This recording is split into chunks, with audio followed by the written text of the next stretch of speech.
Hi, juniors. I hope you're all doing well. This is Mrs. Lodge, and I'm going to be delivering today the first of 4 sessions on future planning, part 2. If you recall, we met with you guys for the first time back in December to kick off the future planning process. And we would typically be meeting with you in classroom sessions now, but since we're still in a distance learning environment, we wanted to get the information to you in a different format. I know you're all familiar with who you work with for your guidance counselor, but here is a breakdown in case you need the visual. And I wanted to let you know that this is the first of 4 sessions that you will have to review next steps in the future planning process. Today, I'm going to be giving you a brief introduction to what we'll be talking about, reviewing some resources that are available to you as you continue to navigate the future planning process, and then we'll talk a little bit about application types and application deadlines. Moving forward, there will be a session on different parts of the application, including resumes, letters of recommendation, and crafting your essay for college. There will be a session on the impact of COVID-19 on the admission process, including information about standardized testing, pass-fail grading, and virtual visits. And there'll finally be a session on different responsibilities as you're putting your college applications together and talking about next steps and a timeline as we wrap things up. As always, if you guys have questions as you are navigating this process, please make sure that you're reaching out to your counselor so that we can connect with you and help guide you in the best way possible. When we visited your classrooms way back in December, we talked a lot about beginning to navigate this process by thinking about the types of things that you might be interested in a college setting. We talked about everything from geographic location to a size of a school to thinking about potential majors that might impact the types of schools that you're looking at. And we used Naviance as your primary resource when we were having those conversations in December. I want to remind you that Naviance is a fabulous resource as you continue to navigate this process and build your list of schools that you might consider applying to next fall. Within Naviance, you can conduct college searches again. You can look at scattergram information for the application history, Medfield students who've applied to particular schools that you might be interested in. You can link to colleges' applications and their websites directly from Naviance. And if you feel like you need a little bit more support in trying to figure out exactly what you might want to do as you move forward in your future, I would encourage you to revisit the careers section of Naviance as well for some guidance around majors and careers that might be good fits for you based on your interests, your values, and your skills. In addition to Naviance, the College Board and ACT websites have wonderful resources, not only for the future planning process in thinking about college options, but also in major and career guidance as well. And then college admission pages are a great source of information specific to every school once you begin to develop that list of schools that you think you'd like to explore further. Once you do have that list in hand and you're beginning to think about what comes next, you're probably going to be thinking about how you actually fill out an application. There are 4 different ways that you might be completing an application in the fall of next year. The common application is the most typical way that you might be applying to a school. You're most likely pretty familiar with the common application. Another application is also called the coalition application. You may have heard of this one as well. There are college-specific applications for some schools where they only will allow you to apply through their website and their own specific app. And occasionally you might hear about a VIP or a priority application. This is something where colleges might invite a select group of students to apply to their school with an added benefit, perhaps of not having to pay an application fee or a faster review of their application. Students are identified in different ways to become a part of the VIP or their priority application list, and it might be based on PSAT scores or perhaps a visit to campus and different ways. If you don't have any VIP or priority applications next year, that's nothing to worry about. We just wanted to make you aware that there are other ways that you might be applying to schools. How will I know which application to use? This is a great question. With so many different types of applications out there, the way that you're going to get the most up to date information is always to check each college's admission webpage for their requirements. Things shift and change for different schools and different years.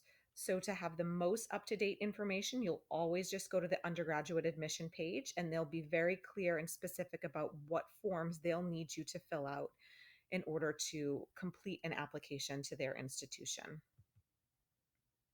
The common application, like I shared, is the most common application that's out there, and it is simply what its name implies. It's one application that you'll complete that has a lot of different information around your biographical information, your education experience.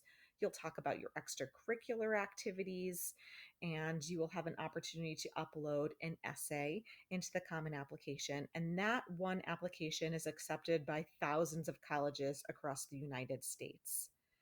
You can actually get started with the Common Application now if you'd like. You can navigate right here to this website and you would select first year student and complete the registration information.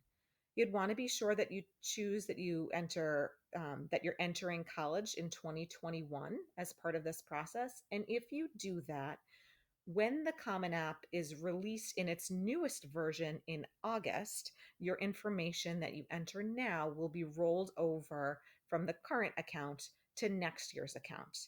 So that's really important information for you guys to remember that if you fill out information now, it can be rolled over to the application that you would submit to colleges next year. The coalition application is a little bit different than the common application, although it's the same concept. It's an alternative to the Common App and it's accepted by more than 140 different colleges in the United States. There are actually three colleges that require use of the coalition application. Those are the University of Maryland, University of Florida, and the University of Washington. The thing that's a little bit different about the coalition application is that it provides students a digital locker so that you can upload records of your high school experience that can be shared with colleges. Because it's a little bit less common for students who are applying to schools that accept both the common application and the coalition application, we recommend that you stick with the common application because you'll be able to use that information for more schools as you go through the process. In addition to the four different types of applications, there are also four different types of application deadlines that are most common that you'll hear about in this process. They are early decision, early action, regular decision, and rolling admission. For early decision colleges, you may have heard about students who apply early decision where it is binding. Typically, those application deadlines for students are early in the fall. They could be as early as an October date or early in November or occasionally December. And students are typically notified of their admission decision in about mid December. And if they are admitted, they have signed a commitment with the institution saying that they will attend. So you're only able to apply to one college as an early decision um, applicant because if you are admitted, you're saying that you will attend that institution. On a similar timeline, but with a different notion, is early action. So for early action, they also have early application deadlines in the fall or very early winter. And students also typically find out their admission information, whether they've been admitted, deferred, or denied, typically by about mid December or early January. But if a student has been admitted, they don't have to attend that institution. They still have until May 1st to decide whether or not they'd like to attend that institution.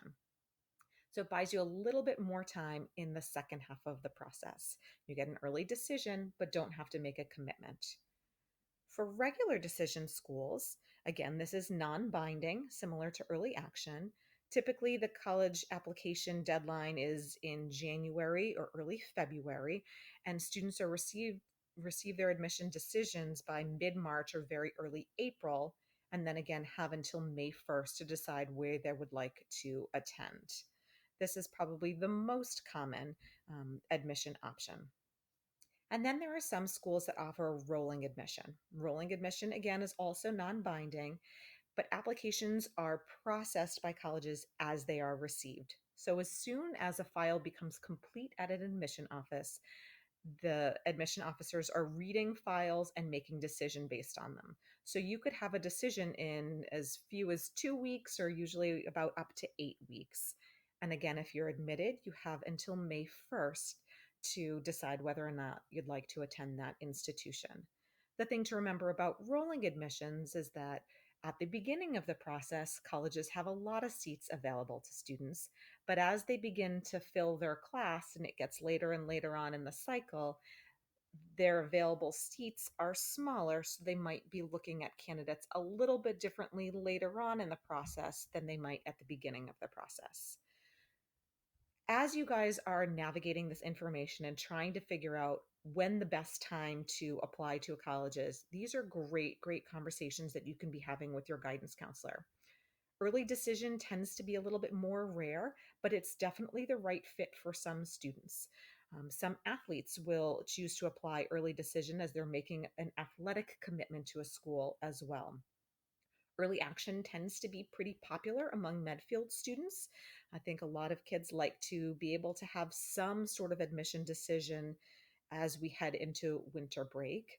But regular decision is great if you feel like you need a little bit more time to navigate and explore, especially for those of you that might be thinking about visiting some schools or applying to some schools that are further away, where we don't have the opportunity to visit any of those schools right now, given the current climate.